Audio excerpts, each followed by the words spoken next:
Ito pa, si Vic Rodriguez ho, mga bossing. Oh, ito. ng confidential Ito, usapang confidential funds naman daw ho. Mga bossing, interview kay Karen Davila. Sabi ni kamote farmers na si Balo, kamote farmer na si Bato. Oh, di ba? O baka magtatago sa kamotehan. Oh, si Vic Rodriguez naman ho, mga boss. Ano ang masasabi mo sa paggamit ng confidential funds ni Vice President Sara Duterte? Hindi lamang dapat yung kay Vice President Sara Duterte imbestigahan lahat at nang gumagamit ng confidential funds kung may iimbestigahan lahat. Pero Hindi Tama naman po si Vic, no? Dapat lahatin po 'yan.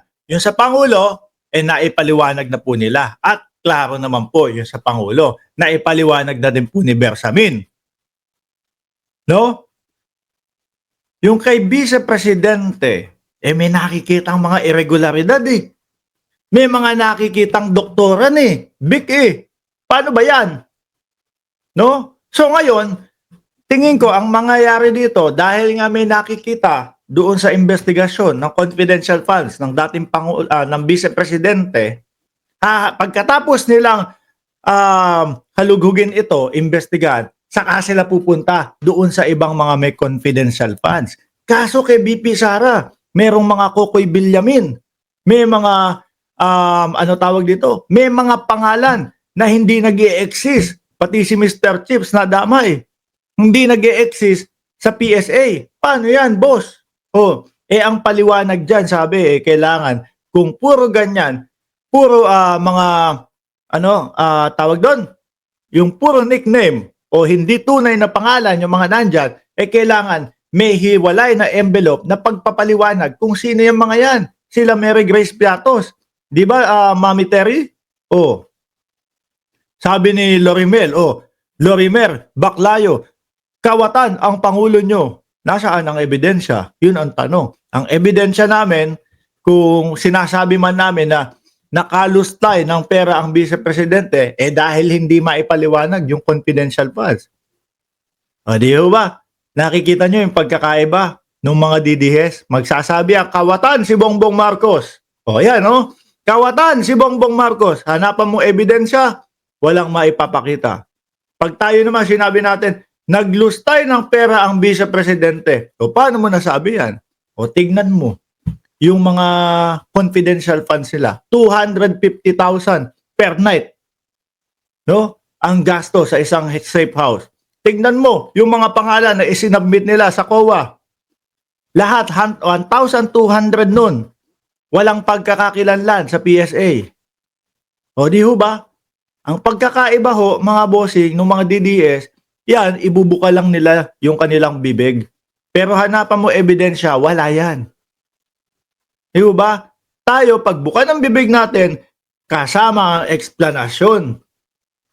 Tuloy mo, Vic. Ang tanong is about Sara Duterte. Yung paggastos niya ng confidential funds. Sinabi niya hindi siya magpapaliwanag sa Kongreso. Tama ba yun? Tama, sapagkat binibigyan siya ng COA until January or February of this year to comply with documentation. Yung notice of disallowance, Karen, ito yung malaking kasinungalingan. Bakit naman kasinungalingan yung notice of disallowance? Sinabi na nga ng COA, di ba? Meron niyang hinihinging pagpapaliwanag sa kanya. Kaya lang ho, mga bossing, no? Ano ang i-expect nating ipapaliwanag ng Vice Presidente dyan? Dagdag na naman yung mga Mary Grace Piatos? Madadagdagan na naman yung mga walang record sa PSA? Ano ho? Kasi ang naging solusyon ho nila, mga bossing, no? Para ma-justify yung perang hinahanap, siguro nag-utos ho sila sa isang tao na iisa lang. Nakita nyo naman, iisa lang yung penmanship doon. Iisa lang ho yung sulat, mga kababayan. No? Iisa lang po yung stroke ng mga sulat. No? Inutusan ho siguro nila, gumawa ka ng ganyang karaming pangalan, tapos kailangan ang magiging total ng perang mga naipamahagi dyan o naibayad dyan, ganitong karami. No? Para ma-justify natin. Kaso ho, mga bossing, sa tulong po ng Kongreso, chinek nila yung mga pangalan. Siniyasat nilang maigi. Hindi pa ba tayo masaya sa Kongreso, no, Vic? No? Nakikita natin, saglit lang. Etong si Kokoy Villamin, iisang tao, magkaiba ang pirma. Ano? So ang gagawin pa ba natin doon, Vic? Dapat hindi nyo sinisiyasat yan, Congress. Hindi nyo chinecheck yan, Congress, na magkaiba ang pirma niyan. Kasi mauuna ang COA, hanggang doon muna. Hindi ba masaya ang taong bayan? Aba, saglit lang. Oo nga no, kahit nauna ang Congress. At least meron talaga silang napapatunayan na may irregularidad. Di ba, Vic? Kaya ang pinambabala ho nila, mga kababayan, hindi pa natin pwede sabihin yan. Kasi pinapangunahan nila yung COA. Notice of disallowance ay hindi kasong kriminal. Hindi yun finding of guilt. Yun ay para remedyohan mo yung mga kulang na dokumentong Yun nga, yung mga dokumentong naisumite, re-remedyohan. Ano na naman remedyo? Dagdag na naman Kokoy Villamin. Dagdag na namang mga Mary Grace Piatos. Tapos check ulit ng Congress. Hahanapin na naman yung mga taong yon, makikita, wala na namang makikita. Di ba, Vic? Kaya si Vic nasa top 25 pataas ho eh. napasumiti sa'yo. At binibigyan pa siya ng January or February of this year. Therefore, the investigation conducted by the House of Representatives, if at all, premature. Huwag mong pangunahan ng COA. Kung Alam nyo ho mga kababayan, kaya naman po nandiyan ang COA. Kasi madami na din pong nadiskubre yung Congress. No? Madami, kagaya nun, dumaan na sa COA yan. Kung hindi po inimbestigahan ng Kongreso, mga bossing, o ng ng good governance, kung hindi po nila inimbestigahan yan, lusot na ho yan mga boss. Wala na hong pagtatanong. Bakit?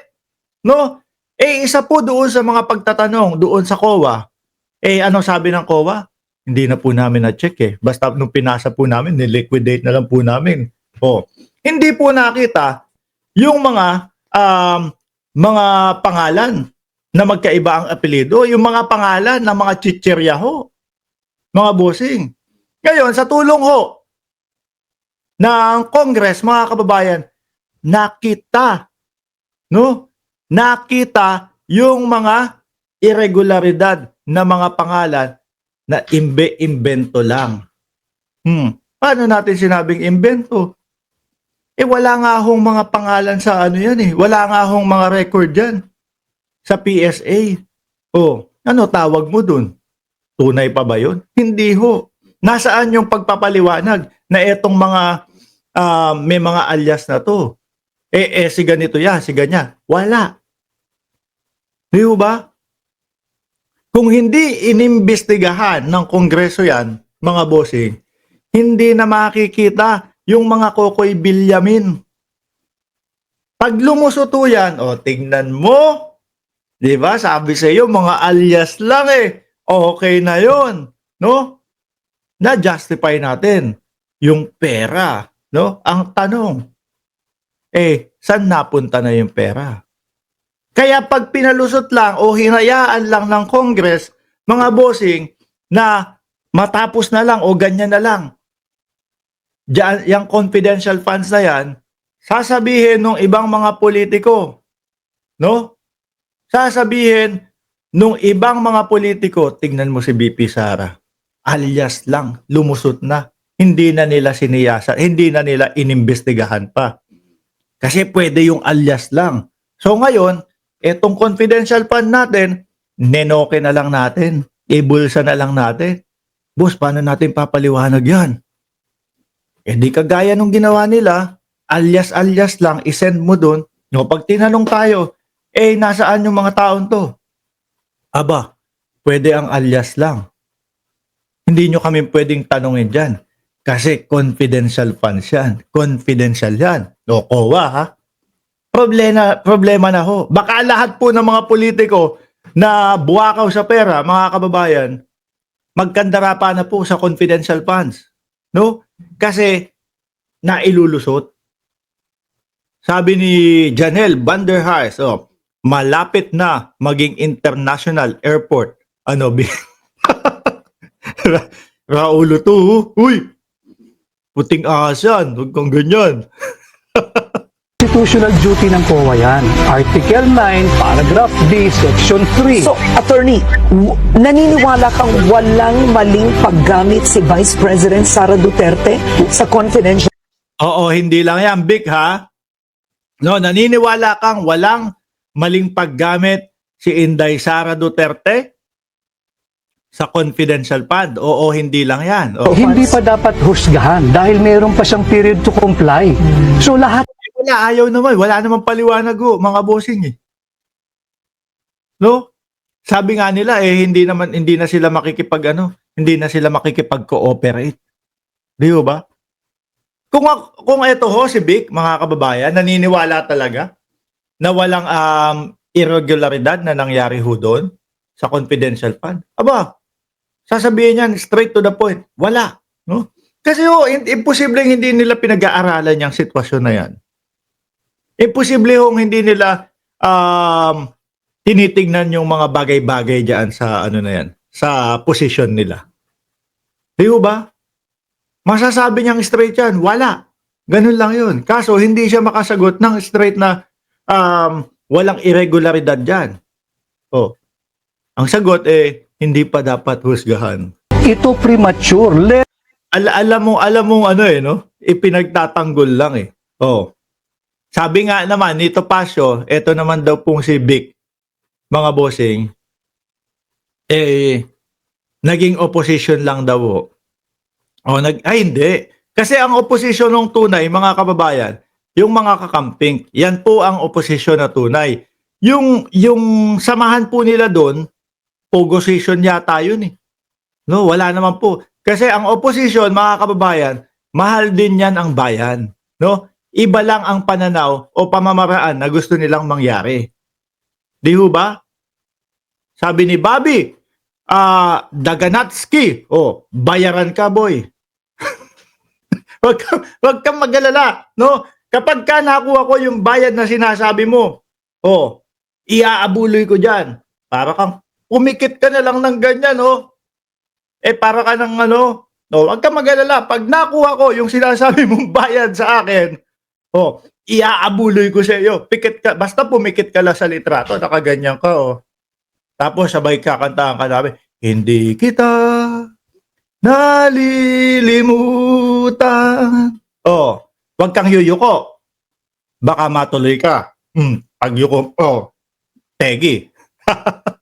Nakakasawa naman yung nakakasawa yung tawag dito, mga bossing. Yung paulit-ulit, bayaran ka, Diyos ko. Ay, nako. Sabi, Mark, tuyo ang bunganga mo Talsik na nga ng talsik yung laway ko dito, tuyo pa rin. Andyan na po yung mga DDS, mga kababayan. No? Ay. Nakita nyo, nakailan na tayo? Ilang topic na? Pang-apat na tong kay Vic? O pangatlo na tong kay Vic? No? Pero ang banat po ng mga DDS, bayaran ka. Ang banat po ng mga DDS, bangag ka. Ano ba yun? Hindi kaya na sumabay doon sa mga topic? Kaya nasasabihan kayong piso comment No, kung alam nitong mga ito, mga kababayan, kung alam nitong mga ito, kung paano ipagtanggol yung kanilang mga iniidolo, makikita ho natin, mga bossing, no? Yung mga magiging komento niyan, base po kung ano yung pinag-uusapan natin. Pero tingnan nyo, si Rabisyo mo kay Duterte. Alam mo, si Duterte, dito sa ibang bansa, pinagtatawanan lang yan si Duterte. No? Pinagtatawanan lang yan si Duterte, Diyos ko Lord. Ano sabi? Kumikitil ng buhay ng tao. Sandamakmak ang pinategi. Diyos ko po. Si Duterte malapit nang masira. Konti na lang yun. Yun ang makatotohanan. Malapit nang masira. No? Konti na lang, may pirma na yun. Diba? Bulate na lang ang pipirma doon. Diba? Oy, really? Yun ang konti na lang. COA do its job. Huwag pakialaman ng Kongreso yung trabaho ng COA because Dali, lumusot nga sa COA yung mga Mary Grace Piatos di ba? Hindi nga nila inalintana o hindi nila masyadong siniyasat yung mga Mary Grace Piatos Dapat nga, Vic, nagpapasalamat ka sa Congress Bakit? Dahil sa Congress, nalaman na yung mga Mary Grace Piatos na yon gawa-gawa lang. O mga DDS, baka naman may maiambag kayo dito, baka sakaling mabago ninyo ang aming pananaw. No? Mag-comment naman kayo ng hindi bangag. Halatang wala, pampiso lang yung comment nyo No? Hindi nyo kaya na sumabay doon sa mga pinag-uusapan at sa topic. Yun lang yun.